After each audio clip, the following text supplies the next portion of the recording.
ఓం మహాగణాధిపతయే నమః. ఓం గురుభ్యో నమః. ఓం శ్రీమాత్రే నమః. పరమేశ్వర స్వరూపమైనటువంటి జ్యోతిష, వాస్తు మరియు ఇతర అనేకమైనటువంటి శాస్త్రములను మనకు అందించినటువంటి మహర్షులకి నమస్కారం. హయగ్రీవ హయగ్రీవ హయగ్రీవేతి యో వదేత్ తస్య నిస్సరతే వాణీ జహ్నుకన్యా ప్రవాహవత్. అరుణాం కరుణాతరంగితాక్షీం ధృతపాశాంకుశపుష్పబాణచాపాం అనిమాదిభిరావృతాం మయూకైః అహమిత్యేవ విభావయే భవానీం. శ్రీమాత్రే నమః. ప్రేక్షకులకి ఆ లలితాంబిక అమ్మవారి యొక్క అనుగ్రహం పరిపూర్ణంగా కలగాలని స్ఫూర్తి కోరుకుంటూ మనం ఈరోజు చెప్పుకోబోయేటువంటి టాపిక్ ఏమిటి అంటే, ఇవాళ రేపు మనం చూస్తున్నట్లయితే వివాహాలు చేస్తున్నారు కానీ వాళ్ళకి కొద్ది రోజుల్లోనే విడిపోవడం జరుగుతూ ఉంది. దానికి మేము జాతకాలు చూపించామంటూ ఉంటారు. కానీ ఇక్కడ జరుగుతున్నటువంటి తప్పిదము ఏమిటి అంటే 36 పాయింట్లకి 18 పాయింట్లు కలిసేయా అంటే చేసేస్తున్నారు. అలా కాకుండా 18 పాయింట్లు దాటిన తర్వాత ఉండేటువంటి ఆ వర్ణకూట ఏవైతే కూటమి ఉందో అది చూసుకుంటూ, దాంతోపాటు ప్రతి లగ్నము వారికి, మనకి మేషం నుంచి మీనం వరకు ఉండేటువంటి 12 లగ్నాల వారికి అసలు ఏ ఏ విషయాలు పరిపూర్ణంగా చూసుకోవాలి, ఎక్కడ మనం ఫెయిల్యూర్ అవుతున్నాము, ఏ విషయాలు చూసుకుంటే భార్యాభర్తలు చక్కగా కలిసి ఉంటారు అనేటువంటి విషయాలు ఇప్పుడు మనం 12 లగ్నాలకి తెలుసుకుందాం. అదేవిధంగా ఈ విషయాలు చెప్తుంది నేనైనప్పటికీ కూడా చెప్పిస్తుంది సాక్షాత్ లలిత అమ్మవారిగా భావిస్తూ ముందుకు వెళ్దాం. సింహలగ్నము, సింహరాశి. సింహం వారికి గనక చూసుకున్నట్లయితే ఇక్కడ మీకు లగ్నాధిపతి రవి అవుతున్నాడు. ద్వితీయ పంచమాధిపతి గనక చూసుకున్నట్లయితే బుధుడు గురువు అవుతున్నాడు. సర్వసాధారణంగా సింహలగ్నం వారికి మీరు గమనించినట్లయితే ఫస్ట్ సంతానం విషయంలో ఏదైనా చిన్నపాటి మిస్క్యారేజ్, గురువు కనుక పాడైతే, గురువు పాడకపోతే ఏమవ్వదు, ఫస్ట్ సంతానం స్త్రీ సంతానం కలుగుతుంది. ఏది మిస్క్యారేజ్ అవ్వకపోతే, లేనట్లయితే ఫస్ట్ సంతానం ఇట్లాంటి చిన్న చిన్న ఇబ్బందులు వచ్చాయంటే తర్వాత మళ్ళీ పురుష సంతానం కలుగుతుంది వీళ్ళకి. అయితే ఇక్కడ పర్టికులర్గా గమనించినట్లయితే ఈ సింహలగ్నం వారికి సహజంగానే మీకుండే లక్షణాలు ఏంటి? యూనిక్నెస్ ఉండడం. మీ లగ్నాధిపతి రవి కాబట్టి అవతల వాళ్ళ లగ్నాధిపతి ఫ్రెండ్లీ లగ్నాలు అవ్వాలి.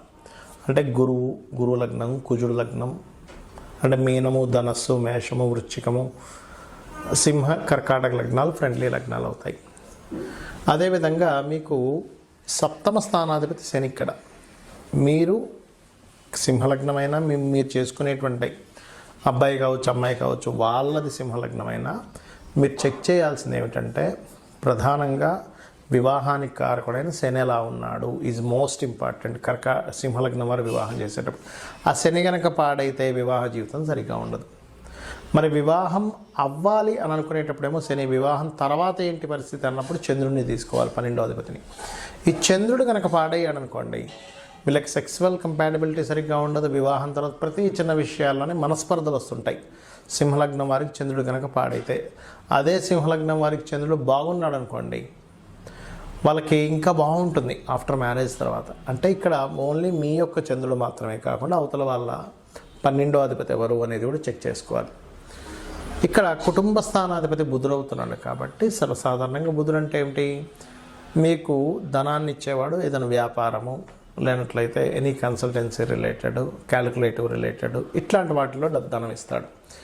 కాబట్టి ఇక్కడ ఏంటంటే, మీరు మీ లగ్నానికి ధనాధిపతి, లాభాధిపతి అయినటువంటి బుధుడు వాళ్ళ జన్మజాతకంలో ఉండేటువంటి కుటుంబాధిపతితో ఎంతవరకు కనెక్టివిటీ ఉన్నాడు. అప్పుడు ఏమవుతుందంటే, ఇక్కడ బుధుడు ముఖ్యంగా రిలేషన్స్కి కారకుడు.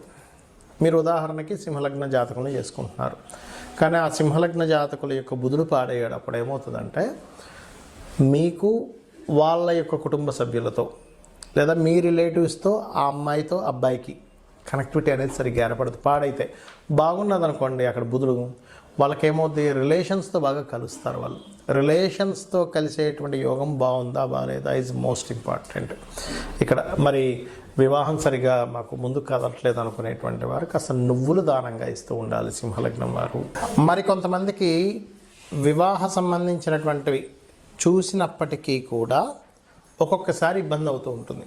అంటే అలాగా వారిద్దరికీ సెట్ అయిందండి, అయినా సరే గొడవ వస్తుంది అంటారు. దానికి కారణం ఏంటో చెప్తా ఇప్పుడు నేను మీకు. వాళ్ళ పర్సనల్ చాట్లో ఎవరైతే వివాహం చేసుకోబోతారో మీరు అవతల వాళ్ళది కానీ మీది కానీ పర్సనల్ చాట్లో పర్టికులర్గా వివాహ సమయం కాదు అంటే వివాహం చేసుకోకూడని సమయంలో వివాహం చేసుకుంటున్నారు, గుర్తుపెట్టుకోండి. అది ఎట్లా తెలుసుకోవాలి? పురుషులైతే మీ శుక్రుడికి గోచారంలో శుభగ్రహాలు కాకుండా పాపగ్రహ సంబంధాలు వచ్చాయి అంటే అప్పుడు దాని అర్థం ఏంటి? ఆ గోచారంలో పాపగ్రహం ఉన్నంతసేపు శుక్రుడి మీద లేదా సప్తమ స్థానాధిపతి మీద సప్తమం మీద పాపగ్రహాలు ఉన్నప్పుడు ఆ టైంలో చేసుకోకూడదు. చేసుకుంటే దాని ఫలితం వస్తుంది.